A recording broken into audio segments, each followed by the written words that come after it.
পৃথিবীতে একসময় বাঘের ৯টি উপপ্রজাতি ছিল। এর মধ্যে ৩টি ইতোমধ্যে বিলুপ্ত হয়ে গেছে। টিকে থাকা এই উপপ্রজাতিগুলোর মধ্যে সুন্দরবনের রয়্যাল বেঙ্গল টাইগার অন্যতম। প্রায় ২,৬০০ বছর ধরে বাংলাদেশ ও ভারতের উপকূলীয় ম্যানগ্রোভ বনাঞ্চলে টিকে থাকা এই বাঘ বিবর্তনের মাধ্যমে অর্জন করেছে বিশেষ অভিযোজন ক্ষমতা।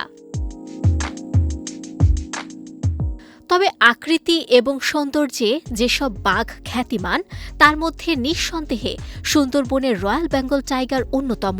এই বাঘের বৈজ্ঞানিক নাম প্যান্থেরা টাইগ্রিস।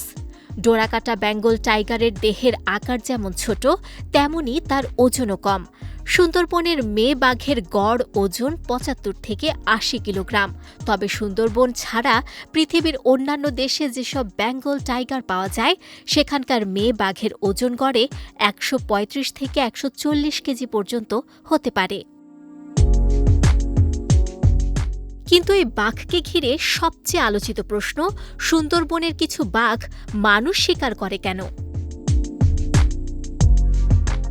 বিশ্বের অন্যান্য অঞ্চলেও বাঘের মানুষের উপর আক্রমণের ঘটনা দেখা যায়। তবে সুন্দরবনের কিছু বাঘের মানুষ শিকার করার প্রবণতা দীর্ঘদিন ধরেই গবেষকদের আগ্রহের বিষয়। কেন এই আচরণ, তার সুনির্দিষ্ট উত্তর আজও মেলেনি। তবে বিভিন্ন গবেষণায় উঠে এসেছে বেশ কিছু সম্ভাব্য কারণ। সুন্দরবনের বাঘকে বিশ্বের অন্যতম রহস্যময় শিকারী প্রাণী হিসেবে বিবেচনা করা হয়। শতাব্দীর পর শতাব্দী ধরে এ অঞ্চলে মানুষ বাঘের আক্রমণের শিকার হয়েছে। এ কারণে স্থানীয়দের কাছে বাঘের ভয় এখনও বাস্তবতা।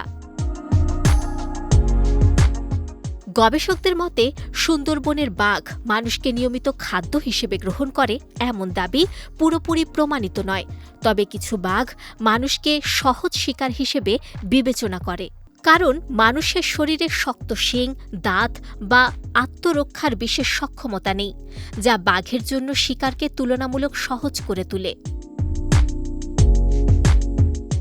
এদিকে জার্মান জীববিজ্ঞানী হুবার্ট হেনরিচেস একসময় ধারণা দিয়েছিলেন সুন্দরবনের লবণাক্ত পানি বাঘের শারীরিক অস্বস্তি তৈরি করে, যা তাদের আচরণে প্রভাব ফেলতে পারে। যদিও এ তত্ত্ব এখনও বৈজ্ঞানিকভাবে প্রমাণিত হয়নি। আরেকটি ধারণা হল, অতীতে নদীপথে ভেসে আসা মানুষের মরদেহ কিংবা জেলেদের সঙ্গে সংঘর্ষের মাধ্যমে কিছু বাঘ মানুষের মাংসের স্বাদ পেয়েছিল। পরে তারা মানুষকে শিকারযোগ্য প্রাণী হিসেবে চিনতে শেখে। প্রাণীবিদদের মতে সব বাঘ মানুষ খেকো নয়। অধিকাংশ বাঘ সুযোগ পেলেও মানুষকে এড়িয়ে চলে। তবে একবার কোনো বাঘ মানুষকে শিকার হিসেবে গ্রহণ করলে তার আচরণ অন্য বাঘের তুলনায় ভিন্ন হয়ে যেতে পারে। অতএব সুন্দরবনের কিছু বাঘের মানুষ শিকারের পেছনে রয়েছে পরিবেশ, আচরণ ও দীর্ঘদিনের অভিযোজনের জটিল সম্পর্ক। তবে গবেষকরা একমত, বাঘ সংরক্ষণ এবং মানুষের নিরাপত্তা নিশ্চিত করতে সুন্দরবনকে আরও ভালোভাবে বোঝা ও রক্ষা করা জরুরি। নুসরাত আহমেদ, বিজয় টিভি, নিউজ ডেস্ক।